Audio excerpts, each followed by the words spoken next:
Hi guys, just thought I'd make another part like I said I would yesterday. You can see the hair's getting long. Thought I'd grow it out for the winter because I've been shaving my head for the last while now.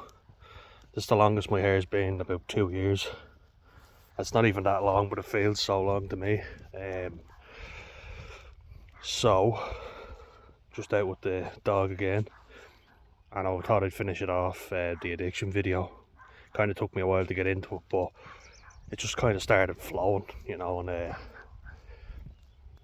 just that kind of train of thought start coming through. You can hear, like, it kind of takes me a while sometimes to form the ideas in my head. When I watch the videos back, I notice a lot of and I'm trying to improve on that. So I'll do my best to improve on that. But one thing, like, I was kind of just thinking about last night was the empty void, like the void that you feel when you start an addiction. So when you just feel like shit, you know, and you want to just forget about everything. You want that dopamine hit and you want it now. Like doing things that make you feel alright. You know, they're the things that you need to be doing. I just did it there. You need to be doing the stuff that makes you feel a little bit good every day. Delaying that gratification. Know what I mean? So when I'm stressed, like I was saying, in work, and the lads are going out for a smoke, I go out with them. Or if I was out on a night out and I'm just giving in to all my temptations, like, what I do is I'd buy a box of cigarettes, which I never normally do, but then I might only have one or two of them, because believe me, I will have asked loads of people if they had a spare one on the night out, and you're bound to get someone who'd say yes. And as Irish people, we're very generous. But when you have those stress chemicals being released, you want them to go away, and then you start reaching for other things. One sec. Dog's saying hello to a few friends.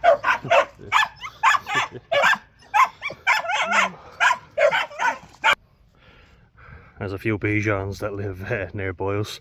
They're friends, like, they're good mates. They actually got out before, and I was having a nap in the sitting room, and they just walked in. I could hear little feet tapping. I was like, that's not our fella.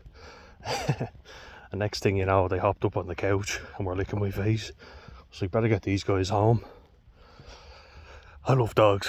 That's something that keeps me in a good headspace, is bringing this lad out for a walk, and it does fill that void. Like I was saying, you have to keep busy. I believe that, but there is a limit to it.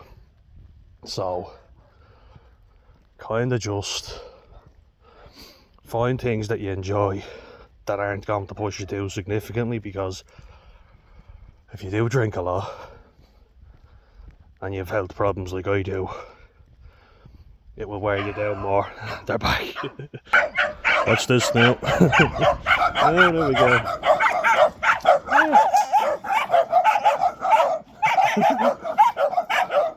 Good boy. Come on.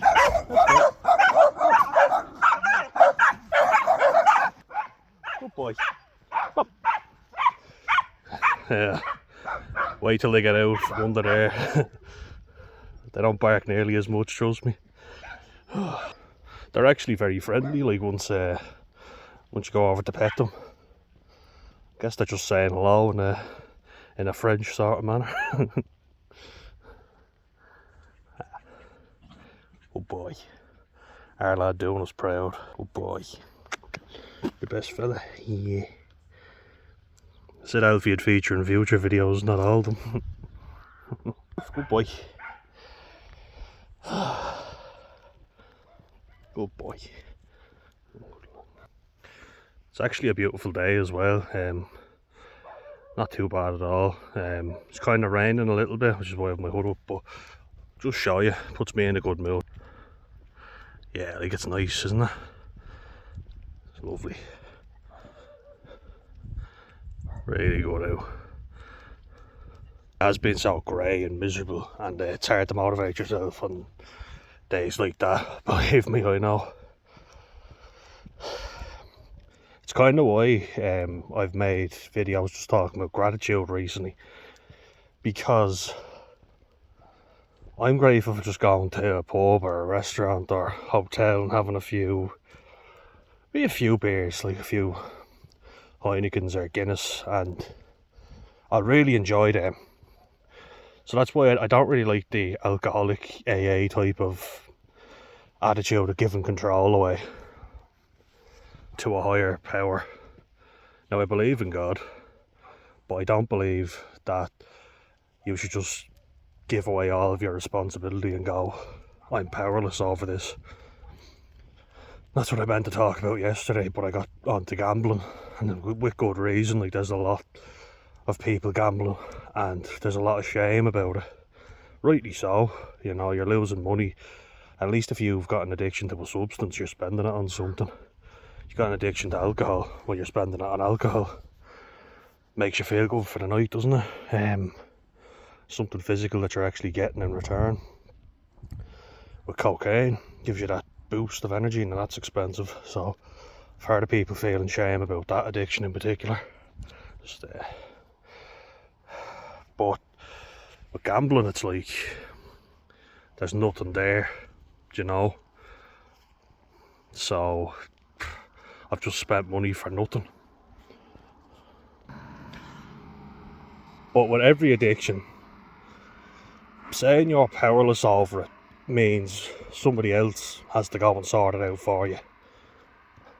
And I don't agree with that. Like, and they do say to you at the end of the day, you've got to do it.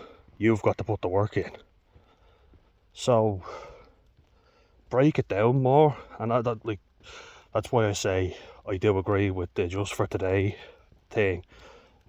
I got a card before off a therapist I was working with. I've not been diagnosed as an alcoholic. I think it's a nasty word, isn't it? Obviously, it's a nasty word. Nobody goes, yeah, I'm an alcoholic. But in a world where we're always labelling people, that's a really negative one. You hear like your parents an alcoholic or something, people think less of them. You might think you don't, but we all do. Let's be honest. We pity that person. We think, oh my God, how then you hear that they lost a family house, you name it. It's not a positive thing. You never talk about someone in a positive light who's an alcoholic. And being Irish, of course, it's you could say it's part of our culture. One sec. But we do have a problem, you know. And that's why it's hard for us to be productive. We don't often have the most proactive approach to things. When you look at our government anyway, Jesus. But we are good people. Like we care about each other for sure, and we're a good laugh. You notice that when you go abroad and you try and talk to strangers, how they're just an awful lot more closed off. In places like Spain and Italy, like they're very much open, and probably even more so than we are. But we kind of got that uniqueness. But that's also down to our drinking. We don't open up as much until we go to the pub. I think especially nowadays we're a lot more closed off. If a stranger talks to me, I'll talk to them. Don't mind. Like, used to make me feel mad awkward talking to anybody, so I'm just kind of happy to talk to anybody now, do you know, and get those social skills up. And I think that's one good thing about me, is I will just talk to anyone, and people have even apologised for wasting my time, and I'm like, no, you're just having a conversation. We need that. I think that's a good thing about our culture, is that it's dying out, sadly. But we used to just be very friendly and talk to everyone. I was only watching a thing on the... These lads are off again. I was only watching a thing on the north-south divide in England. And you do meet a lot of them on holiday. And it's the joke that some like a southerner, like from London, saying a northerner said hello to me today, and I feel threatened because they're so much more insular and they're not very friendly, whereas in the north they are very friendly. I have to say, like, most of the English people I've met are friendly. I do love the people from Northern England, though. I have to say, a shout out to them. They're a funny bunch. They're hilarious. They're like rugby league too, which that's the thing with autism. I think I assume everyone will have a certain stereotype, so I'll just chat to someone if I hear Northern English twang about rugby league, assuming they know what I'm talking about. And it's not always the case, believe me. Like, our neighbour was from Manchester, and he was a big Man City fan. And I'm a Man City fan, but not as diehard as him. Like, he would have supported them through the shittier years. We could talk about that. Like, I have a lot of interests, which I think definitely goes against the stereotype of autism. So there you are. But taking your power away, like I was saying earlier, is not going to help you get over an addiction. Chat to people, be sociable without alcohol. I know, like, it might seem unrelated what I'm talking about, but talk to people without liquid luck, the Dutch courage. Because if you don't do that, then you have to use alcohol all the time for your social interactions. And, like, that's not good for anyone. We're social creatures at the end of the day. If we have to rely on alcohol like I did, don't get me wrong, I fucking did. It's been around. But you're building bad habits. You've got to get comfortable without the substance. And a lot of times that involves removing the temptation. At least in the early days, I believe, for sure. Like, if I'm in a highly stressful environment, a place where I know I'll be anxious, I know I'll drink more. No point in saying I won't. Like, highly stressed out, had a lot to drink 3 days before heading off to the airport for the holiday I was telling you about. So then when I get to the airport, like, Jesus, I need a cigarette, I'll ask someone. Then they gave me one, sound lads, English lads gave me one. My memory is insanely good for someone who drinks too much. But then get to the airport and I was literally thinking, oh fuck, I want to just go back home, I don't want to be here.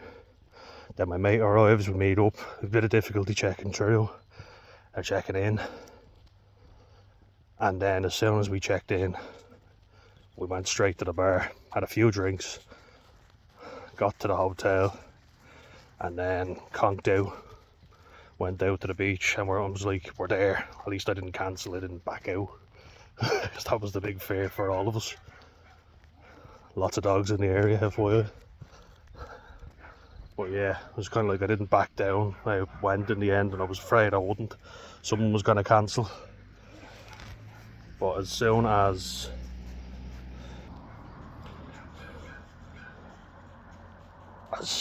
we got there, I was laying into the drink. You're sitting by...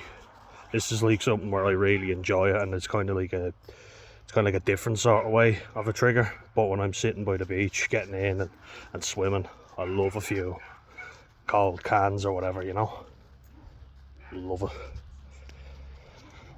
And we drank every day.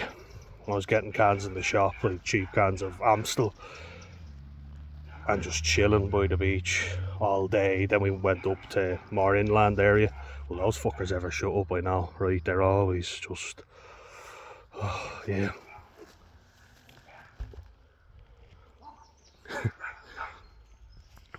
But you think to yourself, you're young, you're living your life. I'm only still young. But I'm glad that I have taken that moment to kind of take a step back and look at how toxic my habits are. When I stop and then I start again and I sort it out and then I don't. Something to consider. Like, I really just look at these lads that I'm watching online and I think, do I want to wait until I'm in my 40s or 50s when all the damage has already been done to kind of go, oh fuck, now I have to stop. because it seems to take that with a lot of us. I've got stage 4 liver failure, meaning if I ever have another drink I'm dead. I need a transplant. Do you want to get to that stage? Because I fucking don't. And I don't want to have gambling debts that I can't pay off and be like the embarrassment of the family. I'm so glad I am mindful, because if I wasn't, I really think things could have gotten out of hand. If I'd gone down a different career path, like when I was working just as a labourer on construction sites, the lads would just always be putting on bets. The rugby lads are always putting on bets. I've no doubt in my mind I would have been an alcoholic and be gambling all the time. Or I'd be dead. Would have killed myself because it would have been too much. So I'm glad that I have gotten this awareness. I can't argue that I haven't been made aware. I've had more than enough people tell me the dangers and the side effects. And I'm encouraging you to look it up as well, so you don't go down the same path and you don't wait to quit when it's too late. And on that note, guys, I think I'll leave it at that. Cheers.